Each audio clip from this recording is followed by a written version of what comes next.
This meeting is being recorded. Okay, well, welcome everybody to Miracle Monday. We haven't recorded a session now, and I don't know how long. It's been a couple of months for sure. So we're really happy to be back on board with that. And today we are absolutely really happy to invite or to welcome Phil Williams, who we just found Phil through a Holy Spirit setup, we'll call it. And so I'm going to just read a little introduction that Phil sent us, and then Phil, you can get started whenever you like. Okay, we keep it very casual.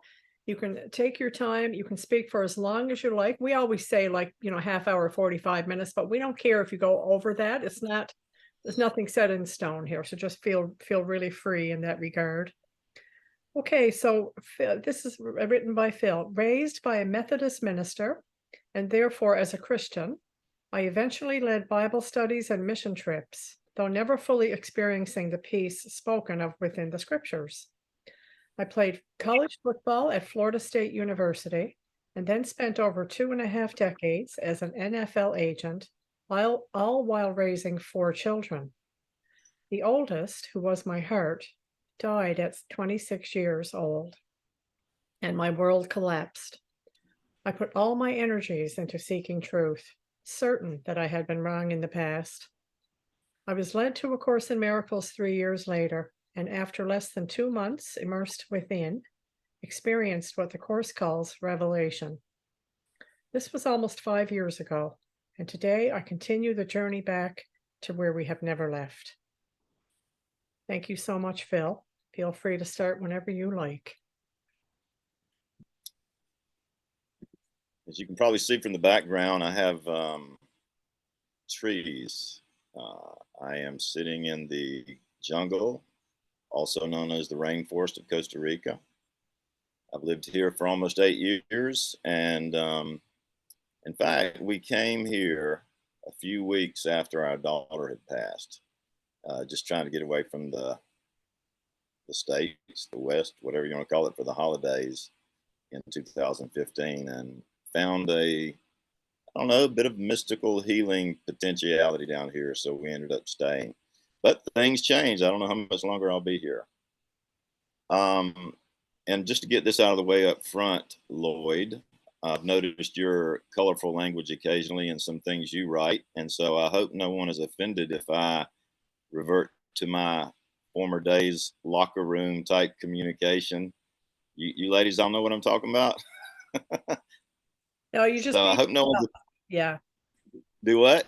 Just be yourself. That's it. Oh yeah, no, but sometimes that's whatever that means, right? You kind of have a couple of different, there's a couple of different selves out there. So anyway, yeah. So I was raised in a Christian home, and my father, as a Methodist pastor, was like, he was loved though. I mean, he was simple, loving, and I'll tell you what, he probably. It wasn't until later on that I got skewed, you might say, against organized religion, because he was such a loving guy, and my mom. And as I later discovered, my father probably was closer to enlightenment than anybody I knew, which I may or may not get into, but any man I had ever met, I'll say it that way. So, yeah, a lot of confusion for me though. Once I would say in my 40s, early 50s, if you grabbed a copy of my journal from back in those days, you would see a lot of jagged lines, a lot of almost paper tearing, just really going, God, where are you? And I was telling him, or asking him, to do whatever it took to reveal that to me. And I remember thinking, surely you wouldn't take a child. But really, that's the kind of thing that crosses your mind when you ask for, I don't know, to find the truth, whatever it takes. And so I'm not suggesting that God took my child. That's not the point. But a few years later, a lot of stuff happened before this, which I will not get into. I'm not going to do the 45-minute to an hour, although trust me, I could. I'm just going to do I'll highlight a few things, and otherwise give the shorter version, and then maybe elaborate some if we get to question and answer type thing. So yeah, I'm a by nature, I'm kind of a rough, tough football guy. I played at a high level and then ended up being in that business for a long time. But my oldest child, whose name was Hannah, we have 4 children. Hannah was my. It's kind of difficult to explain. I mean, I love all my children the same. Those of you who have multiple kids understand that, but she was different. She wasn't cliquish. She didn't relate to the things of the world like a lot of people do. I used to think she's an old soul, but I never had any clue what I was really saying when I said that. I just felt like she's different. Anyway, she connected with me on a level that no one else on earth could during all those years. She connected with me on a heart level. We didn't have to talk. We could just sit and hold hands, even when she was 26. I'm not going to get into the details of her illness. I am actually writing about it. And she was just special in that sense. And when she died, to me, this is where I actually thought Lloyd of the, you know, the way that we communicate is, I knew I was supposed to write about it. But the original title of the book that I was going to write about it, which I called my mother the next day and told her, I said, I'm going to write a book, Mama. This is the day after my daughter died. And I said, the name of that book is going to be Fuck You, God. Yeah. I was beyond any kind of anger that I had ever experienced. I'm like, if this is hell, I mean, there's no way saying that to God to make it worse than I already felt, So, I just made the decision at that point that I was gonna put everything I ever believed aside, everything, everything. And if it came back, fine. But I couldn't live with the stuff that I had. Just couldn't. And I wanted healing. A lot of people who lose a child don't want healing. That may sound crazy, but in a sense, they don't want it because they cling to the pain, to the memory, to et cetera. But no, I knew my daughter, and I knew that wasn't the right route. And so I wanted healing, but more than that, I didn't want healing to go back to a prior life. I had to have this. I didn't know what I was doing. To be honest with you, it was so much pain, but you just grabbing after straws. You're just going after anything you can. And so I started experimenting, if you will, with things that I never would have done before. Ayahuasca, um, mediums, lots of stuff. I went to the Monroe Institute in Virginia for, if anyone's ever heard of that, for binaural beats, hemisync, and just really exploring. And there's a lot of interesting things that occurred during the first 3 years of my time exploring.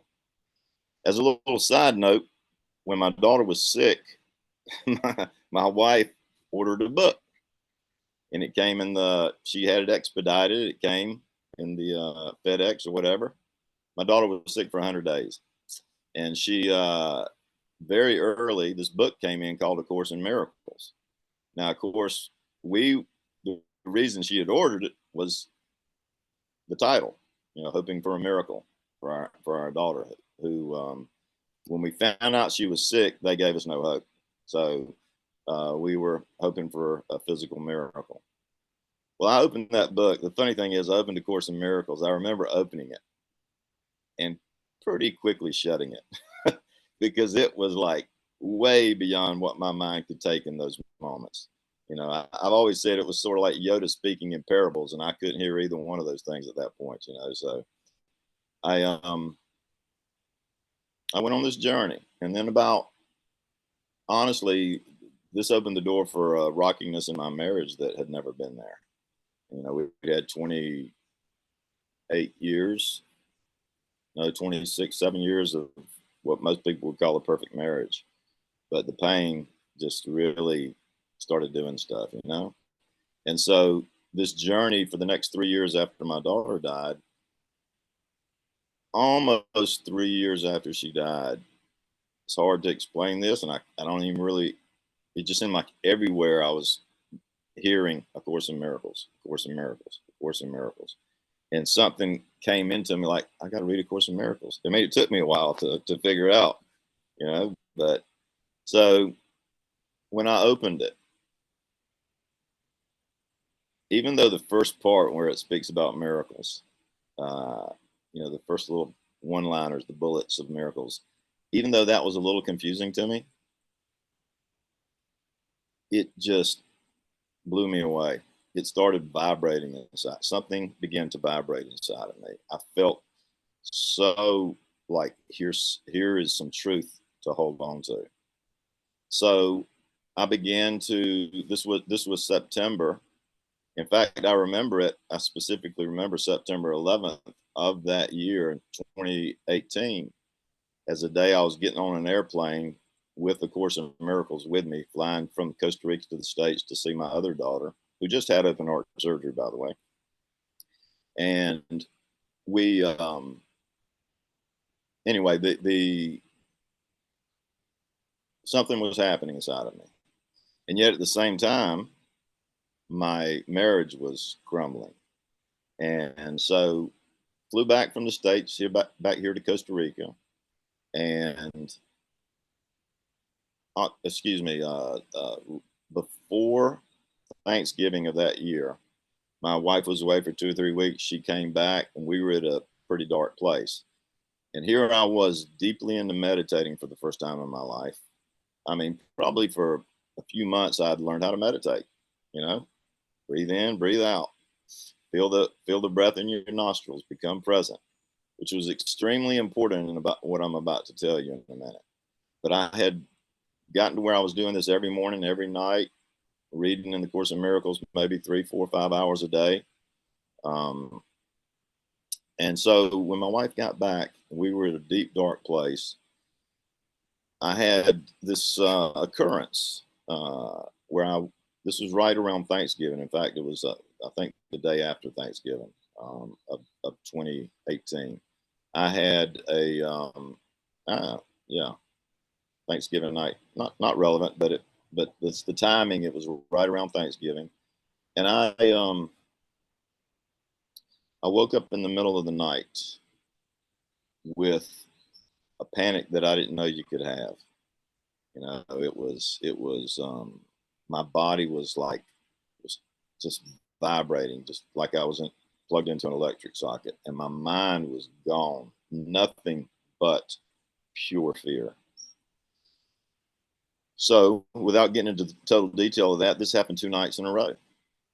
And the third day, which was a Saturday, in a row, my Rottweiler, who I love very much, died in my arms, and it took me back to the death of my daughter, who, if I tell you that story at some point, she basically died, me being the only one in the room with her, me holding her hand, and so it took me back to some really difficult things. And so when I went to bed that night, I'm generally a pretty happy, jovial type of guy. When I went to bed that night, maybe for the first time in my life, I went to bed with fear. And so the same thing happened. I woke up in the middle of the night with a fear beyond any. The prior 2 panic attacks, which were awful, were like this. I don't know how to explain it. I was out of my mind. I was out of my body. I was in just a hell of despair, and instantly suicidal. Never been suicidal in my life, but I was instantly suicidal because you cannot bear to live that way. And so I jumped up, and there was nowhere to go. You know, there's just nowhere to go. So I laid back down in the bed, and my wife was laying there, and I told her I felt suicidal. She didn't respond because we were somewhat estranged, like I said, struggling. And I was desperate. So I grabbed her hand and I put it on my heart. And the only sane thought I had during this entire pain was, you got to become present. You got to somehow become present, which I didn't think I could. I didn't think it was possible. So I began to breathe in, out, in, out. But I'll tell you, this breathing was not normal breathing. It was frantic. It would probably be funny to look at a video of it because it was, it was like crazy.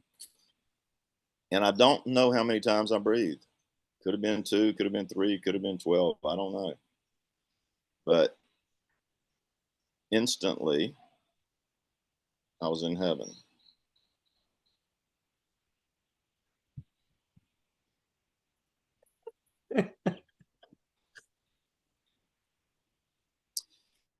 Um, I thought of only 2 people during this time, and I'll explain that in a second.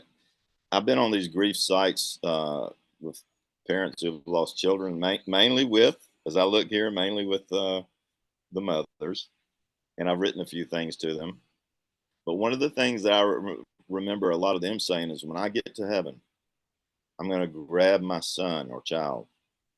I'm going to grab hold of him and never let him go, which is an interesting picture, but I get it.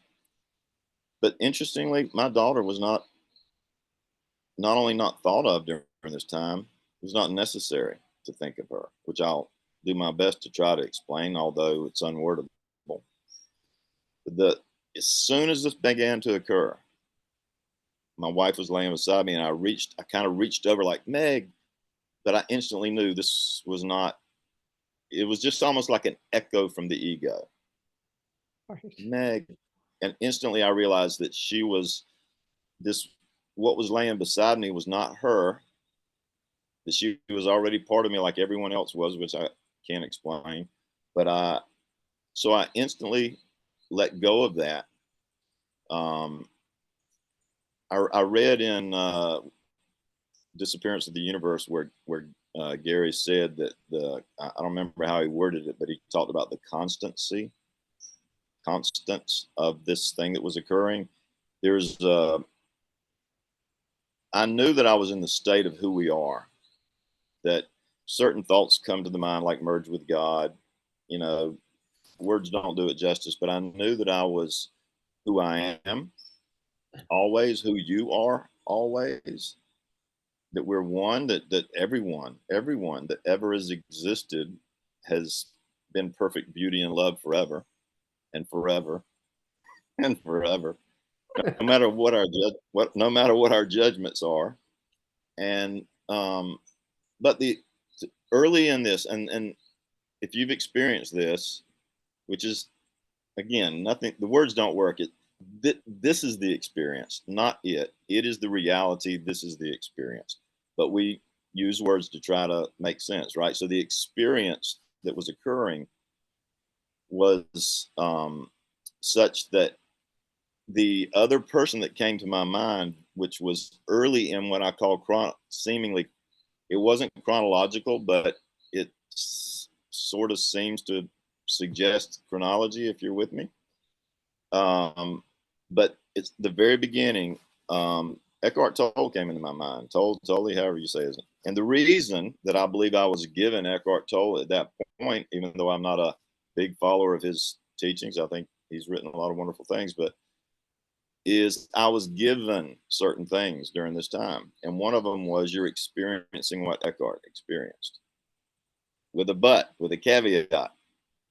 You're being given this experience that Eckhart had to know what reality basically consists of, but you are going to go back into the egoic dance and suffer. I don't remember the word suffer, but I kind of knew it was attached to it. I was going to have some deep struggles. Once I went back to sleep, I would wake back up into the egoic dance, I call it, trance dance. At any rate, but with the understanding of who I was, with the knowledge of who I was, and the knowledge of who we all are. So, and I was told that I would, or given, same difference, that this would occur as soon as I went back to sleep. Remember, this is in the middle of the night. I didn't look at a clock.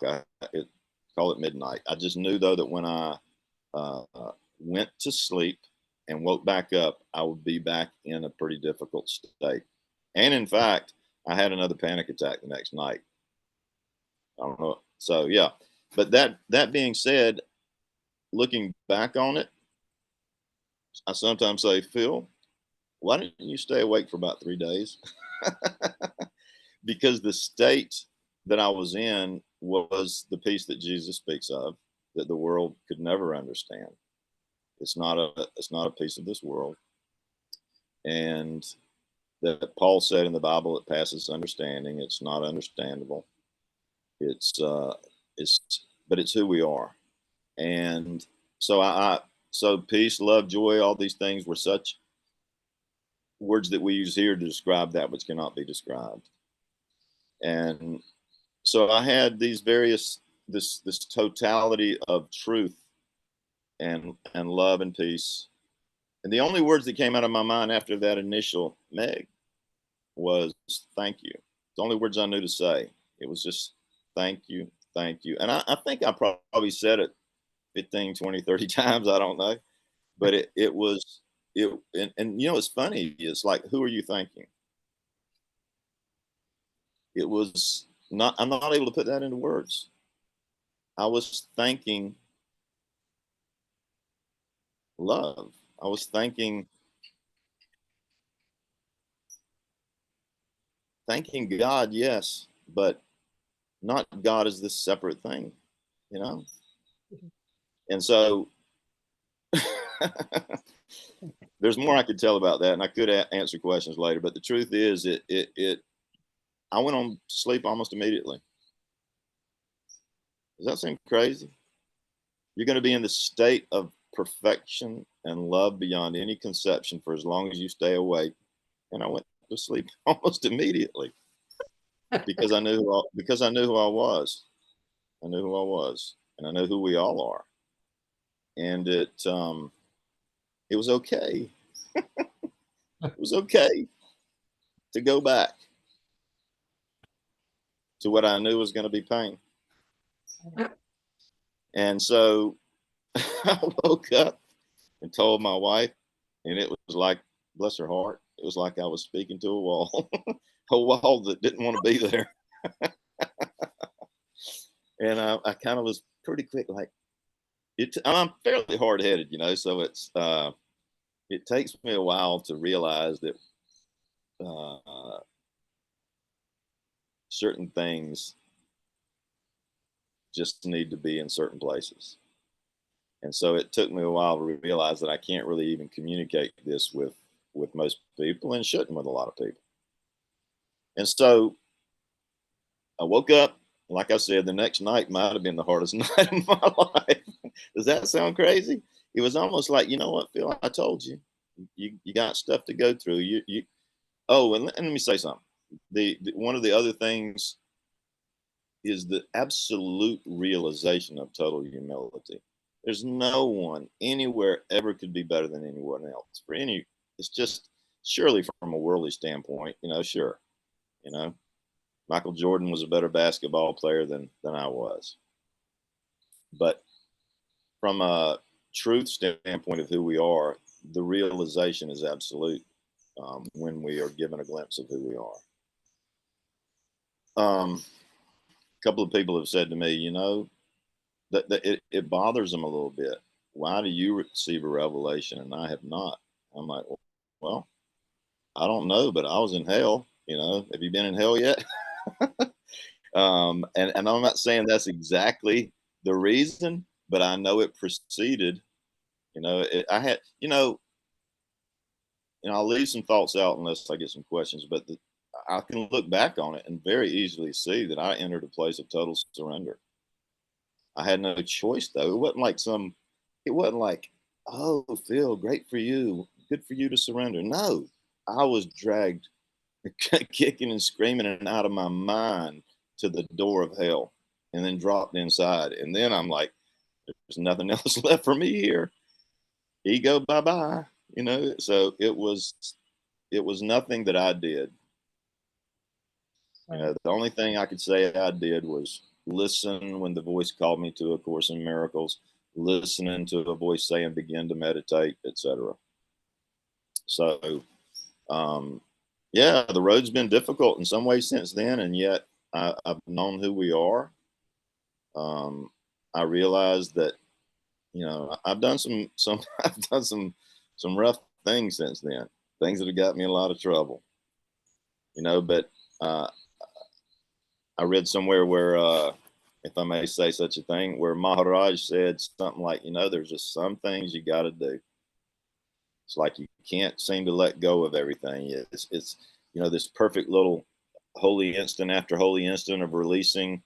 You know, no, some things that for a lot of us we gotta kind of stubborn. We got to go through some difficult things. You know, to realize that nothing on the outside ever can truly bring what we're looking for. We know this, or we say we know this, but we keep trying until we're proven nope. You know, so I've done some difficult things, um, but yeah. So I really feel like this is maybe a better time to kind of just to open things up a little bit, Stephanie. I could probably have made this a 2 or 3 hour talk, but I think it's probably better just to say, you know what, I've seen the truth. I know it. I know what truth is. It's not. A Course in Miracles is not the truth. A Course in Miracles are words written Yeah. on a page, given to someone through spirit, given to a human voice, if you will, from the voice of spirit, so that it's just like the parables of Jesus back in the day, which is simply, can it begin to correct our minds that we can be redirected back to that which is true? Because nothing in this world is truth. It can only point towards the truth. And I don't like to get into debates on words too much, because even in A Course in Miracles, I mean, you'll read one thing and then the next paragraph it seems to say something totally different. You know, it's just because words are a human thing for us to be able to communicate, and they're so easy to argue about. You know, on Course in Miracles forums and other places. And usually, if I say a word that somebody has an issue with, I just kind of smile inside and let it move on. So, but yeah. Well, okay, it looks like we got some hands up already, Phil. So, you know, I just want to say I don't even know what to say. And like that's always a good sign. Yeah. When I don't even know what to say. Like the only thing I know, when you started talking about direct revelation, I burst into tears. And so did Lloyd. And I mean, I've been crying ever since. So like that'll tell you more than Well, I've than had that anything. experience, as you know. Yeah. And I did a good job, by the way, of not crying. It's very difficult for me to share. It's very difficult for me to share this without crying because of the. I'm gonna start crying because of the deep emotion of the truth of who we all are, who we all are. You know, as one, an inconceivable thought. By the way, we think we can conceptualize oneness. We cannot. You know, it is, but it's who we are. And by the way, just so you know, I feel a little. There's some rain here. I'm in the rainforest. If and and one of the things about Costa Rica is things can be a little crazy internet wise, etc. It seems like we're doing good, so let's move forward. But if it cuts off, hopefully not. We'll see. Now, guys, can we take about 3 minutes? Like we don't even have to take 5 minutes. Let's take 3 minutes. I just want to Yeah, say one go thing ahead. that you mentioned, Phil, about the Course can't give you the truth. Right. It can only lead you to the door of truth. It's an experience that is Yes. really beyond any words that we can conceptualize. And that when you were describing your experience, it brought me back to my experience. And you know, just the tears came. But it's what we all are. Yeah. I'll take three. Let's take the 3 minutes, and then Yes, we'll go from there. we're gonna just take a quick break. We'll be right back.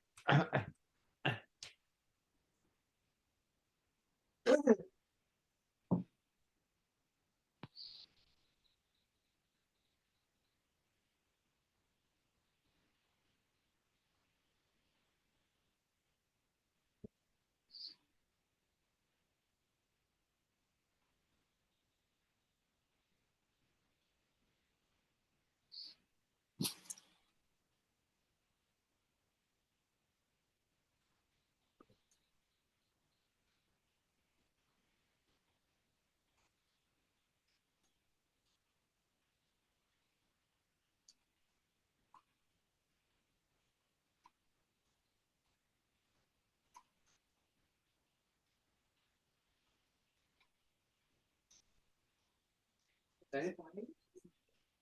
Like so much of yours. Well, I just, it was like, it's like you were talking. Yeah. Really same thing. put them out. Yep. I'm gonna have another deep cat. Well, I mean, it totally brought back my I experience. know, I knew that. I, you know, something, as soon as I started talking, I'm like, all I wanted to do was cry. I just, I don't want to do cry. Everybody's feeling that. I know Kathy was. She was, I think. So, anyway.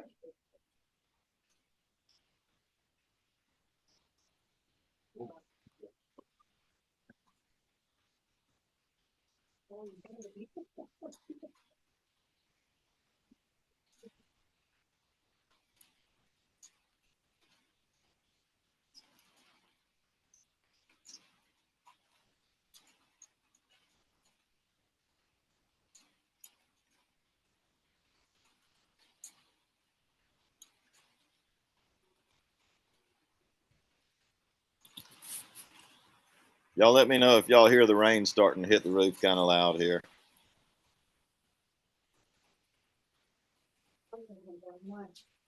What fun.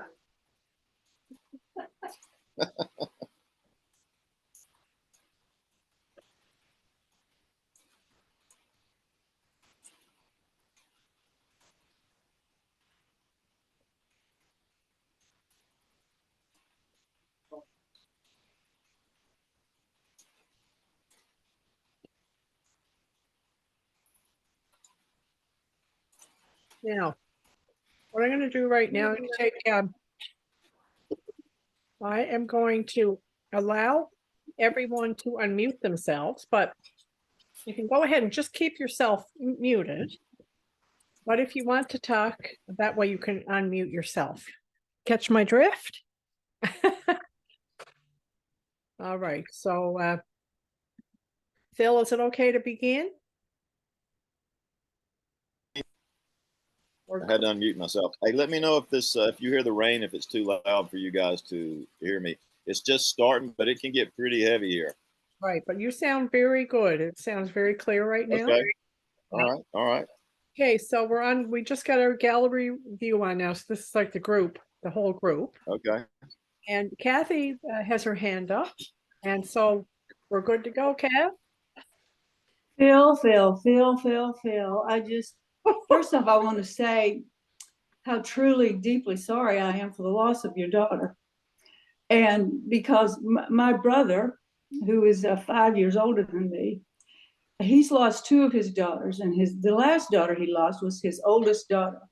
He could have written the same book you did called Fuck You God. He's been that angry and now he is possibly has Parkinson's disease. And I have been told by friends that these deep traumas can even cause, one to spring into something like Lewy body dementia or Parkinson's. So what you talked about is very, very close to my heart.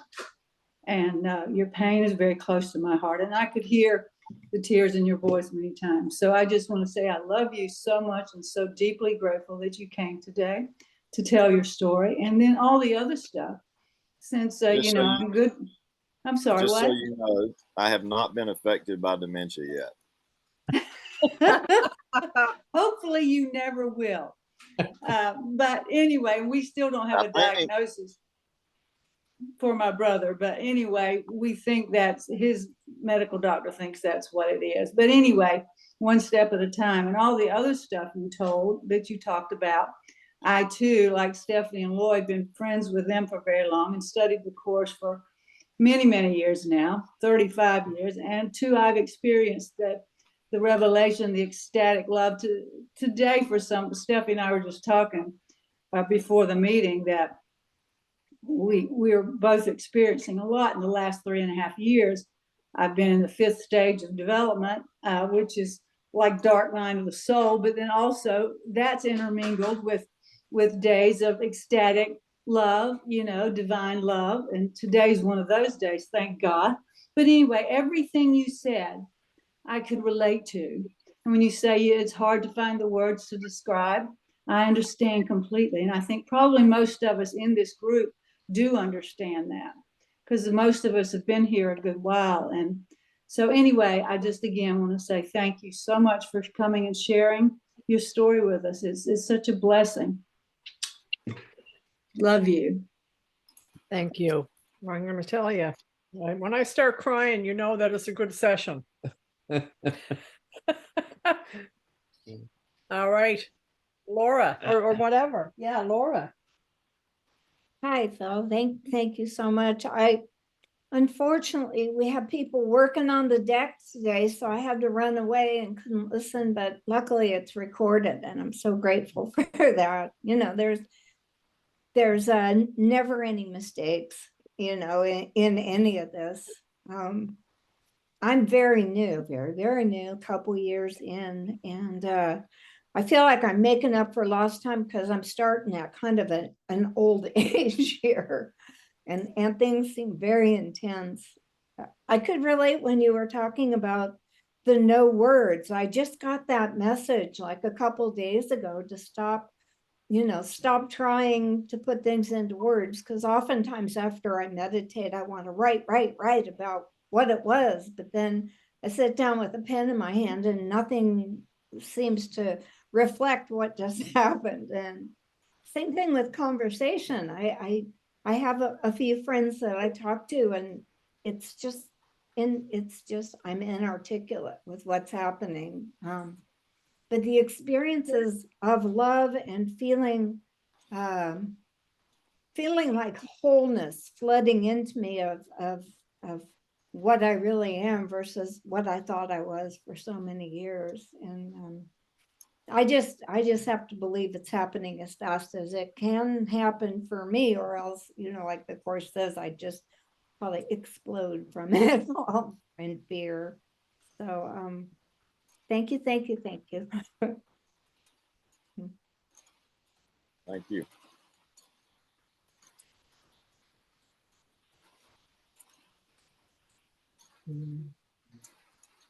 How do we raise our hand? Go ahead, Eli. Okay, I'm not sure how to put this into words. Yeah, we were talking about words, but whatever. It's like I've now hearing your story, and I know Lloyd's had the revelation, and it sounded like Kathy did, and I know Keith Kavanaugh has. He's another good teacher, but I find myself, because my life is really, I've got a really good ego life. Like, it's really peaceful. It's wonderful. If you got to have a life here, you know, pick mine because it's really good. But regardless, I find myself lately, I'm wanting, like, I need something to really throw me off balance. Like, you know, anxiety, bring it on. Anything, please, because look at the results you people are having. You know, so I'm being honest here and saying I'm a little jealous that other people are having revelations and I'm not. Like, what the heck's wrong with me? I have too good of a life. I need to destroy it so I can have a revelation. I know I'm being a little silly maybe, but I do, in all honesty, sometimes find myself feeling that way. Me too. Yeah, you know, I my wife could say the same thing in a different way. I mean, she obviously went through the same pain that I've been through when it relates to our daughter. But you know, she would say to me, and it said to me, I don't know how, 4 or 5 times, we don't talk about it anymore, but that, you know, why you, not me, you know, and my comment to that is always something along the lines of, you know what, it doesn't matter. It literally doesn't matter. Because we're all the same. I saw that it doesn't matter. And yet I get the feeling, it is an egoic feeling, nothing wrong with it. It just is this for whatever reason, and the Course addresses it there when it speaks of revelation and miracles. For whatever reason, it says Jesus determines the revelation readiness. I believe part of that revelation readiness was my suicidal state. I mean, Okay. I'm not saying, so you don't want to go there, I assure you. And in fact, it was so unwordable, which is actually the running title of, I'm not, hopefully I'll finish this, but it's the running title of what I'm writing. The state of agony was totally unwordable. I mean, and in fact, knowing who we are is beautiful. Knowing what we return to, from which we've never left, is unwordably beautiful. The agony that led into it was so bad, just to use the word, that to tell me I have to go through that again would be scary. It was unbelievable. Now, I don't believe you have to do that. I know you don't go through what I went through, but so I also would tell my wife, look, I mean, I know we're the same in terms of full awakening, whatever terminology you want to use, walking in the state that I was in for a seemingly embodied period of time could very easily happen to you before me. It's not a linear concept for me anymore, but it feels that way at times. So Eli, which is an interesting name, I get it 100%. And yet, if you have experienced revelation, you can also be, I don't know if you ever experienced this, Lloyd. I've even had frustration in a sense, because it's like, I know who I am. Why the heck can't I, keep my toe to the rubber, so to speak? There can be a little bit of, I used to hear people with near death experiences, for example. And I would think, well, if I ever had that, I would never do some of the things, da da da. Yeah. Well, that's not true. Yeah. At least for me. Right. So I hear you, I get it, and we all get, I know probably what is on Lloyd's mind might be, oh, but it's scripted out anyway. Your time will come when it's your time to come. And there's truth in that, and when it does, we're like, okay, couldn't have come sooner. It is what it is. I have to But just it's say, sorry, Phil, go ahead. I was just going to finish and say it's not the end all be all either. It's just for whatever reason, it was what happened. As soon as I said all that I said and you started talking, and then I thought, oh my God, I have 4 daughters. Maybe I don't want to go through it. Thank you very much. I don't want to lose any of them. Wow. Yeah. But can I add to that? I did not lose my daughter. I did lose the physical. I mean, for a while, I certainly felt that way. Hey, by the way, so there's so many aspects I could say, and I almost sound like I'm advertising. I'm not. I don't know if I'll finish the book. I think I will, because it was given me the day after she died that I was to write about it. But who knows if that was just to be and it seemed like it was a book, and it seemed like the title would be "Fuck You, God," although it has changed to unwordable. But there were things that happened. Oh, you know what? At my age, if you go off on that tangent just a little bit, you can forget the point you were fixing to make. Anybody else struggle with this? Say that again? I said, I said, if you start explaining something that's a little bit of a tangent to your point, you can go, oh my gosh, what was my point? For sure, yeah. Absolutely. But there were things with my daughter. It'll come back to me. What my point was, I'm not fleshing out my point fully here, but there were things that occurred during my daughter and I were alone when we found out she was dying. She died 100 days later, and she and I were alone when she died. And during those 100 days, I kid you not, I mean, she had an aggressive form of cancer that was eating her up. She did not complain once, not once. It was unbelievable. I mean, she just was like an angel the entire time. And she she, oh, I know what I was going to say. I know what I was going to say. Back to the point. We could talk about the other stuff in a minute. And if I keep tangenting, I'll forget it.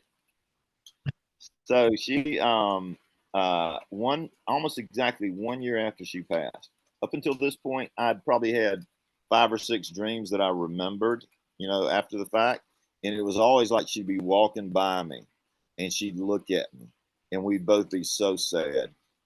And she'd look at me like, I know you died. But something happened in the right before a year was up. I was starting to do some things that I hadn't done before. I won't get into all those things, but I was starting to do some things, and I was starting to be given some insights, right? And so I'm having a dream. It may have been a year to the day. A year to the day after she died. I was on my way up to Monroe Institute to do this binaural beats, see if I can connect with her. Everything's about connecting with your child when they die. It really is. I mean, it's unless you're already fully enlightened, that's what you're doing. You're trying to connect. It's a loss so diabolical you just can't. You can't. Yeah. So I had a dream, incidentally, at my other daughter's place as I was going through Atlanta from Costa Rica on the way up to Virginia. And here was the dream. I'll make it very short. Me and my son were on a train. The train stopped. We both got off together. And by the way, this son was the one that connected with her more than any of her other siblings.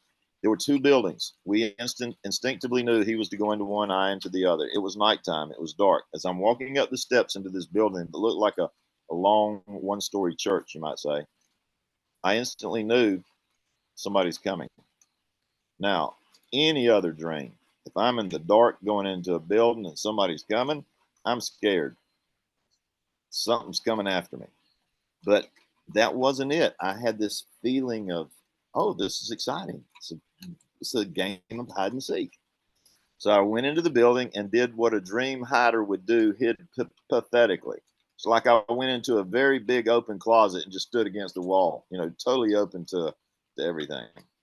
And this female comes around the corner with the hair coming down the side of the face where I couldn't see who it was. And they walk over to away from me, and I'm still trying to hide. And then the body starts to tremble. And I can see it's a trembling from laughter. And then the face turns. I can see it today. It was my daughter. She was laughing. She was so beautiful. And she says, keep on coming, Daddy. You're getting closer. I knew exactly what she meant. You're seeking truth. You're seeking that which is real. Just keep coming. And I was overjoyed. And then she said, not with her lips, but she said, I got to go now. So this is I don't know what to call it. Some people call it a visitation. It wasn't a normal dream. This was God, my higher self, the Holy Spirit. This was a visual manifestation in the way it could come to me and let me know, keep coming after truth. And it spoke to me through my daughter, and it was beautiful. I did want to share that. Yeah. I just want to touch on this, this direct revelation thing. It doesn't necessarily, you don't have to go into the depths of hell necessarily to experience that. For me, it wasn't that way at all. It was just, I made a 360-degree change in consciousness, in my total thinking, and not over a brief period of time, within like 3 or 4 days. I went from a thought system of survival of the fittest to trusting in something I couldn't see. And it happened very rapidly. And I think God just knew I needed a lot of help, and rushed in and gave me that experience, because without it, I probably wouldn't have made it this trip, because I had a lot of stuff to go through. But it can come in many different ways.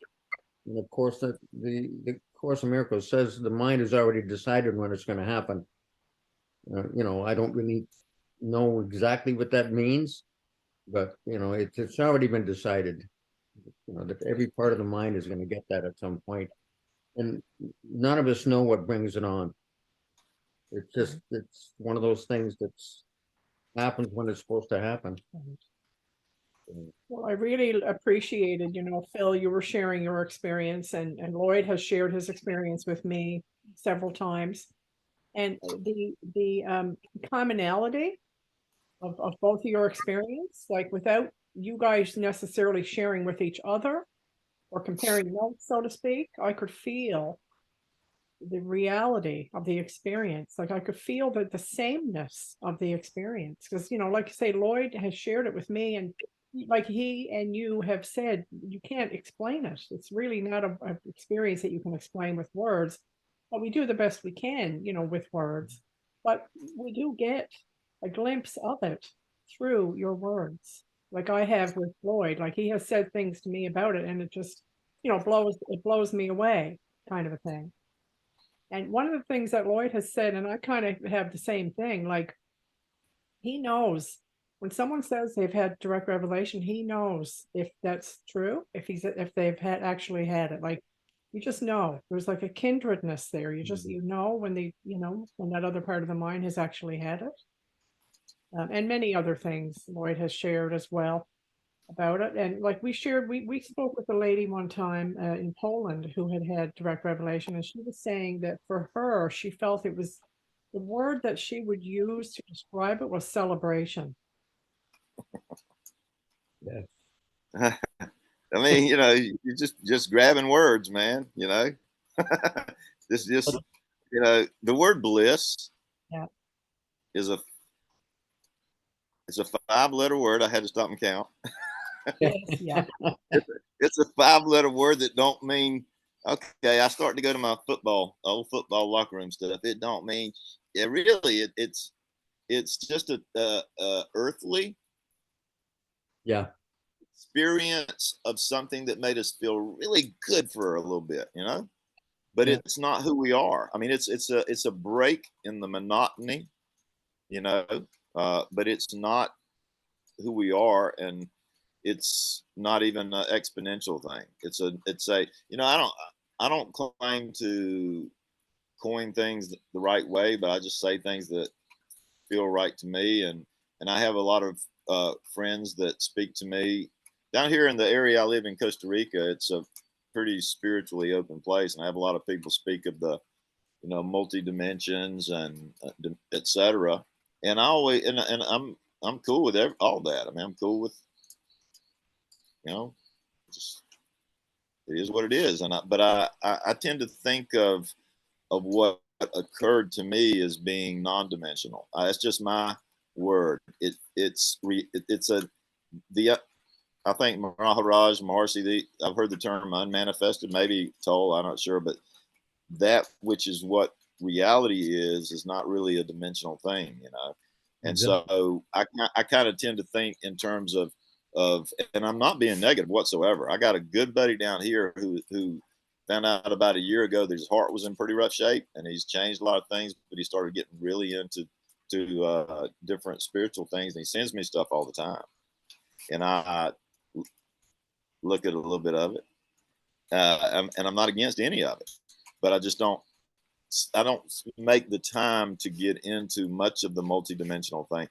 And again, I cannot say, I'm not speaking negatively whatsoever. I'm simply saying that for me, the non-dimensionality, my term of who we are, is what I've experienced that we are, and it's all that really is. And it's, whatever floats our boat to get there, we all got different, every single one of us, our paths are different in some way. But again, we're using human words, so it is what it is. Yeah. That's why it says they're symbols of symbols, twice removed from reality.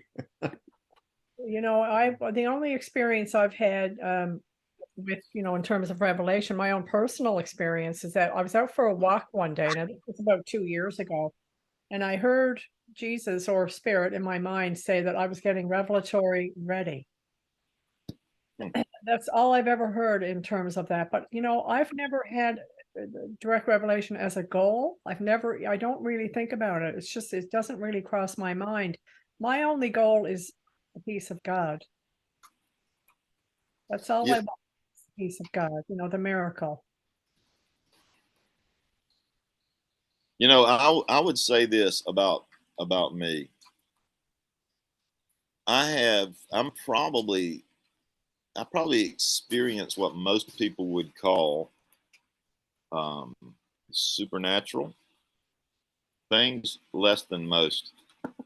I'm like all or nothing. It's that's not totally true. I have experienced a little bit, but for example, interestingly enough, about 3 days before this all occurred, I woke up in the middle of the night and knew I was awake, and a movie started playing in my mind. I guess I was not asleep. It started playing, and instantly I was taken back to 3 years old, where little Phil was dropped off in nursery or Sunday school or whatever whatever 3-year-olds get dropped off in at church. And I was like Scrooge. Is everybody pretty familiar with Christmas Carol? I was like Scrooge, watching the scene and yet feeling the feelings of the little kid. And that little kid was terror stricken. He was abandoned. He was out of his mind, screaming. Wow. And then I was taken to a next scene and a next scene. And I finally cut it off. I knew I could cut it off anytime I wanted to, but I cut it off, and I said, why the hell did that just happen? And part of it, I believe, is I was given a vision of this deep fear of abandonment. Right. Right. And I've come since then to realize that it's in all of us. It's this unconscious belief that we're separated and therefore abandoned Right. by the love that we are, by the source, by God. And so, but yeah, so I've had a couple of things happen, but truthfully, I could probably ask a lot of people that would hear me say something like I've said today, and they probably experience a lot of things that I never experienced. So in a sense, and these are just words, I'll stop saying that, I'm somewhat unspiritual compared to a lot of people. It's probably Welcome to the welcome to the club. that's a good thing. But yeah, Phil, no, go ahead. I just want to say, I just wanted to share what Spirit said to me one time about words. Yes, they're all just words, but the words are a delivery system for the love. The words are being used in a different manner. Tess had a question, or Tess, you did have your hand up. I don't know if you changed your mind or. Yeah, well, yeah. I would like to address the comparison, that the ego wants to compare us. Oh, you had a revelation. I did not have a revelation. You have this, you have that, and I was really unhappy because I read a lot about revelations from people, and then I didn't get one. I didn't get one. So now I think we are one mind. So when Phil has a revelation, I have a revelation as well, and really enjoying his revelation makes that I have a revelation as well. So that's the one mind, and then I guess I have only one function, and that's not to get a revelation, but to forgive and to give everything to the Holy Spirit. So I thank you, Phil, because I can truly say that now from my heart. Formerly, I would be jealous when you have said that about the revelation, and now I feel so happy and I feel so joyful, and I love you. Thank you very much. Well, I love you too. Thank you. Yeah, it's the egoic Yeah, the egoic aspect, the egoic tendency is to, for anything anybody else has got that we would want to respond in a way that's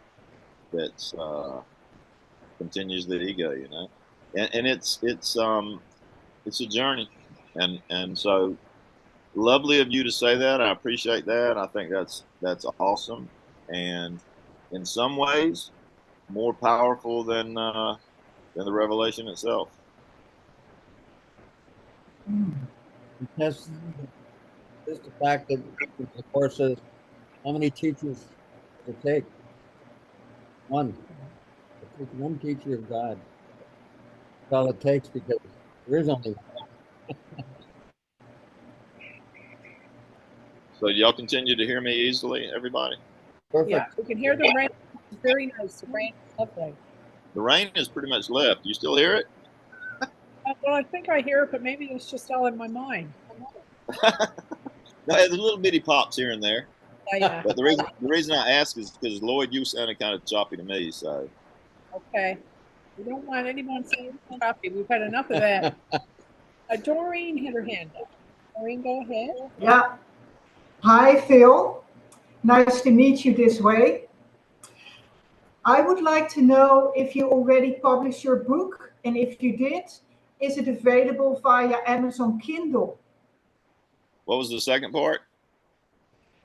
If your book is available, did you also publish it via Amazon Kindle? Oh no, The no, I have Kindle not app. published it. I have not published. I have not finished it. I actually started writing it several years ago because I knew I was supposed to write about it.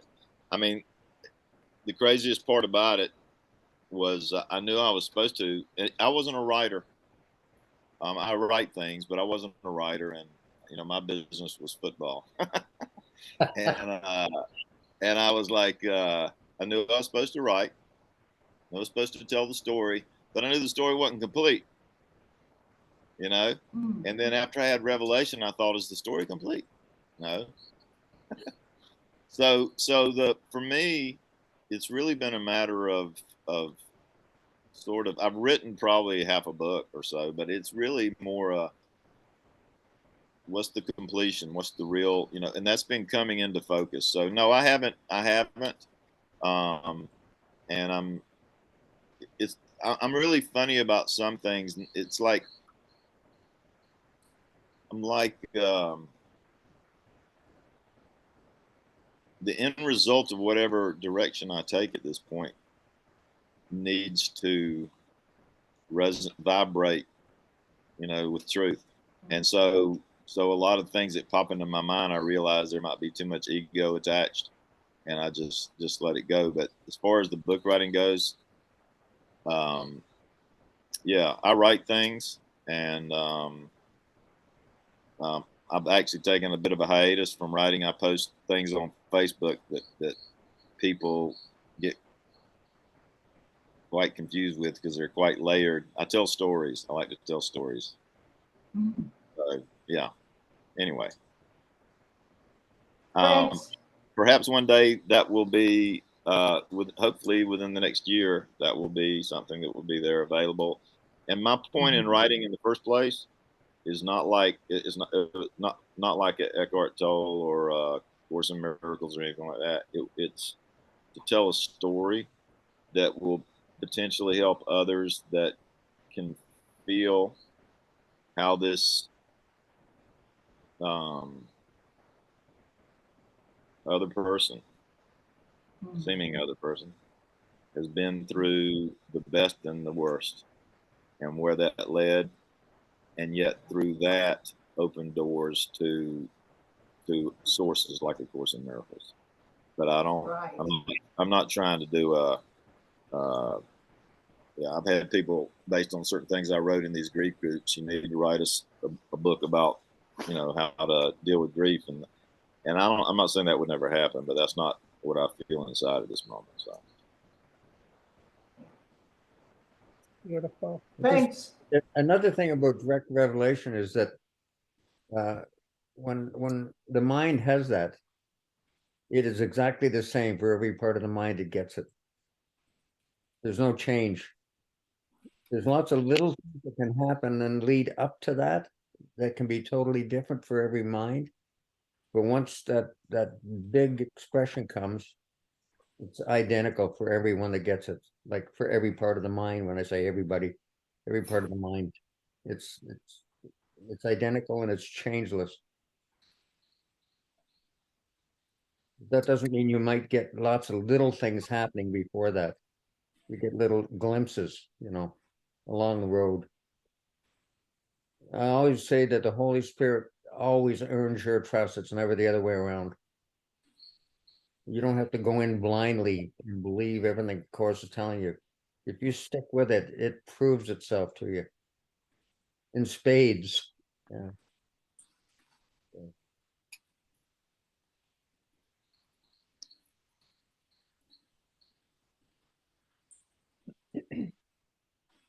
Phil, for me today, you have demonstrated being yourself. It's been the greatest gift. I realize that when I say this, I'm saying this in myself. This is not just about you, it's not about you as separate from me, but I'm recognizing the honesty and the steadfastness of just being yourself, whatever that means. It's not about being perfect. It's not about, whatever. It's not about anything other than being yourself in the moment. And that really struck me today. Yeah. That's, to me, you're being a demonstration of that. You're not wavering. You're not trying to be nice. You're not people pleasing. So thank you for that. I've not been accused of that too often. Is that people pleasing, you mean? Yeah. Yeah. I'd like to think that I please people sometimes, but hey, not my- Well, I think, but you please them by not trying to please them. Yeah. depends. It's another lesson in his right. Right. We could argue about that or whatever. David Hoffmeister. No, thank you, though. Go ahead. Well, yeah, you're welcome. David Hoffmeister, I'm sure you're aware of who I mean when I say David Hoffmeister. His two principles in his community are, no people pleasing No private thoughts. and no private thoughts. And it's a great.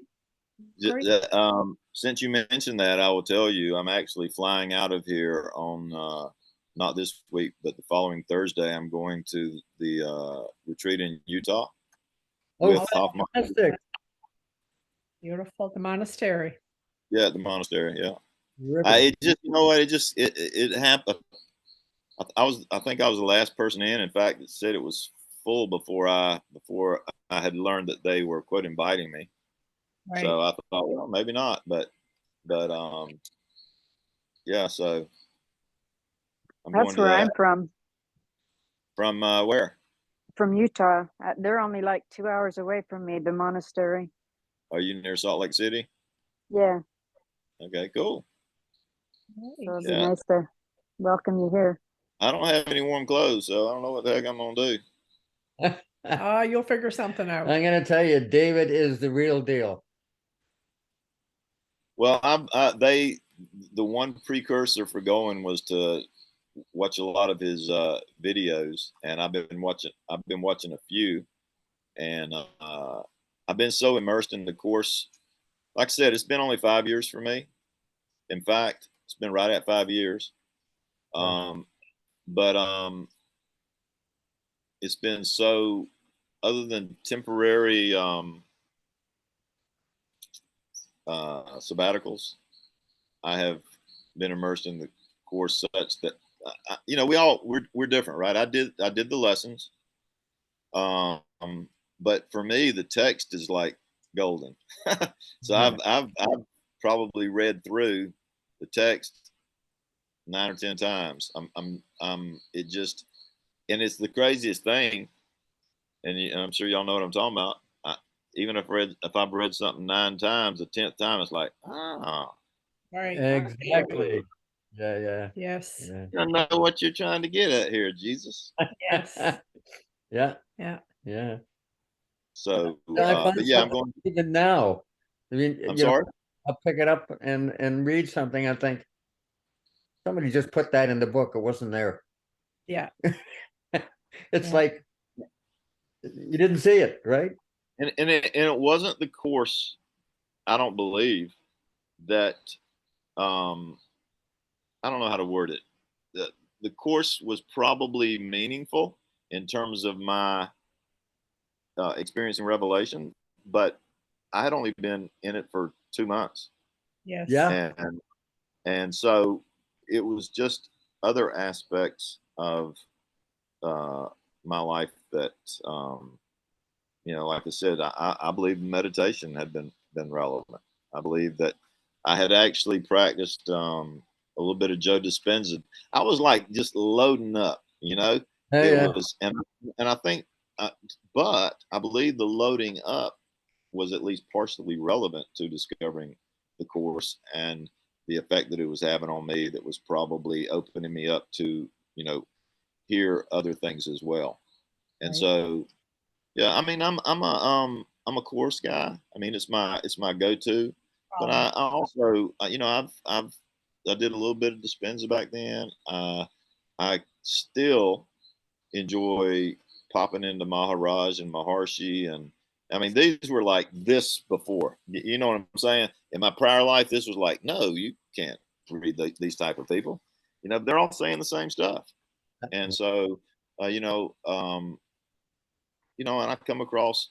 I mean, I love Byron Katie. I love many different, but I probably only read 8 to 10 different stuff. But only the course is my daily go-to. Right. Right. Well, yes, that's your chosen path, and your chosen path is the one that you keep going back to. Yeah, and the others though they're valuable because they actually you get insights. I mean, it's the spirit, it's myself speaking to me through the others, and they're saying the same thing, but the course is crazy, as you know, because it's like 669. The text is 669 pages of the same thing, and yet it seems different. Mhm. And I think it's because each of us have minds that can hear. I mean, some parts of the course I'll read and I'll go, that's for another mind. Right. But I'll still, that's really because maybe my mind, maybe it was ready. Maybe my mind, my seemingly separate mind, was not ready for it until the 10th reading. Yes. Yeah. So it does all add up. Yeah. Yeah. And you don't even know what you're doing really when you're doing the course. It's like you're in this tumbler, like the course is working on you in a way that we have no idea. That's what I find. It's just like we have no idea. But it all comes to us at the perfect time. Like, right? Like the course even says it's not that it's beyond your comprehension. It's just that it's not the time to digest it in the moment. We have to keep it's like we have to keep going back to it. And one of the things the Holy Spirit said to me one time was, be present with every sentence. That made a lot of sense. You suddenly cut out, Steph. Did I? Is that because other people got turned on? Well, Uh, can you hear me okay now? I sound like my Yeah. dad. He used to say some crazy things from the pulpit, man.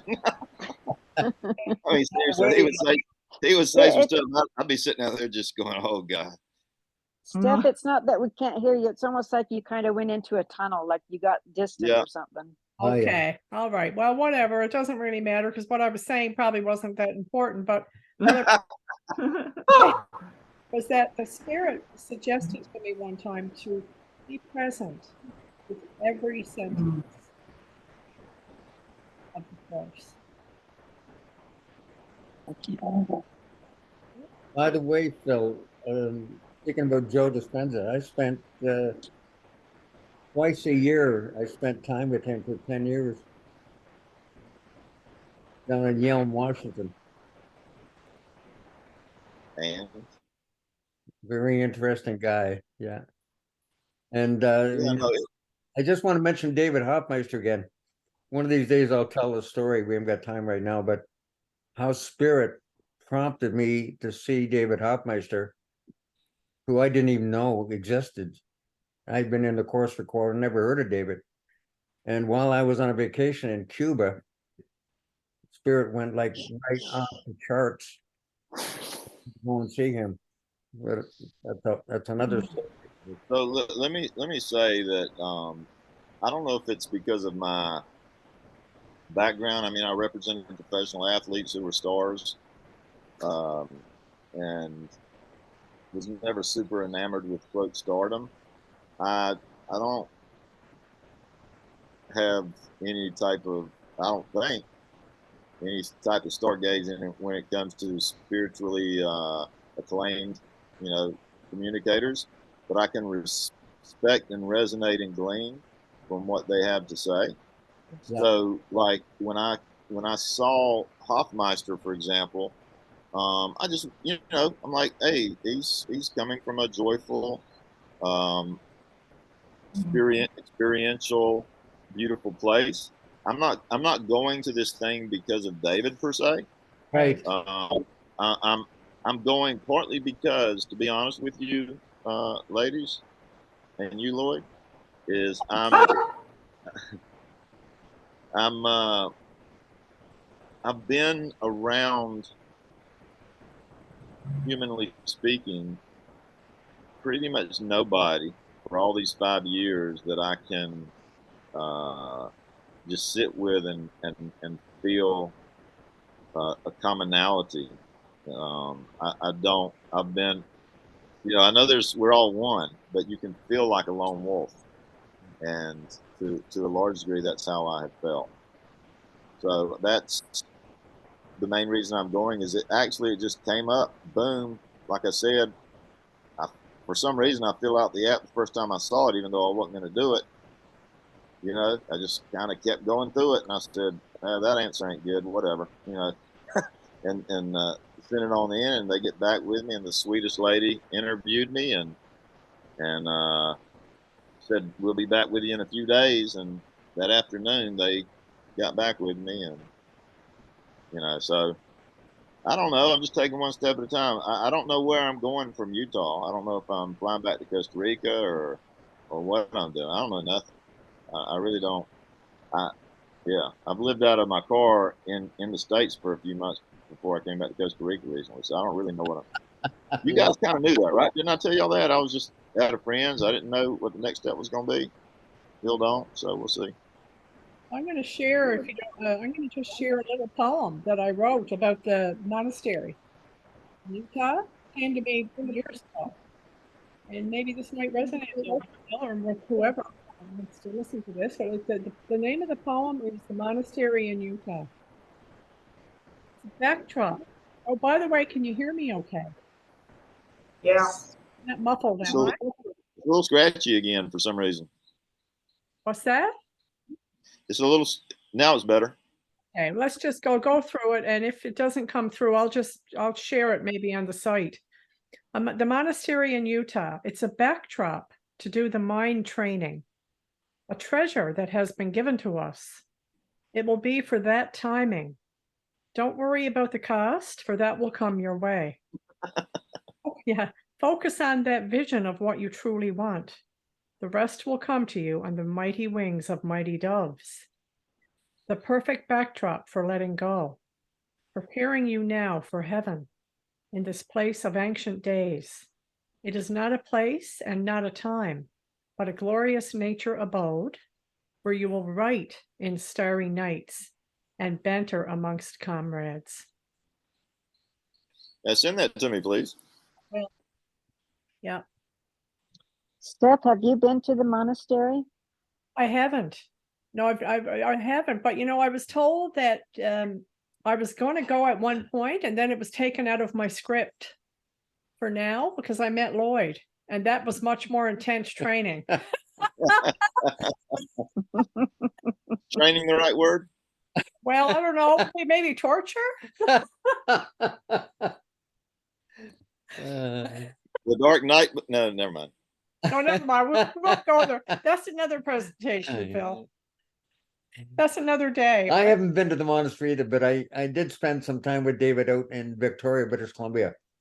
I think 4 days, something like that, a few years ago.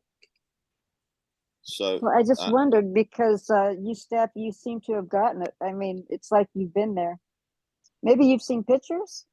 I've seen many pictures and I know lots of people that, you know, like Sarah St. Clair, I've spent time with Sarah, and I've been there in my mind, if you know what I mean. Right, The kind right. of guy, David's the kind of guy that calls us in the morning when we're still in bed and we're having Oh, a yeah. conversation. He called us one morning, Lloyd and I were in bed, we were just having our coffee, and Lloyd, and all of a sudden David popped up just to say hello. I mean, it was just really fun. Yeah. Now, guys, Well- I'm gonna turn the recording off. Now, we know we don't have to go anywhere, because we're not anywhere anyway, but I'm just gonna turn the recording off. But before I turn off the recording, I'd like to invite everybody to take themselves off mute and thank Phil for this unbelievable session. Well, and we're gonna thank everybody. We're gonna thank all of us as one, but you know, specifically Phil, thank you so much, brother. It's been a freaking amazing. Yeah. Mhm. Very good. Thank you, Phil. Phil. Thank you, Thank you Phil. so much. Thank Wonderful. you, Phil. Thank So you. good to meet you. Thank My you. pleasure. I The was same. curious Thank to you. know if there's a way that we can keep in touch with you. Yeah, well, we're gonna actually post this video on A Course in Miracles support over the next day, or maybe tomorrow, but hopefully today. And I'll tag you, Phil, and maybe that's just a way, you know, we can get the communication going.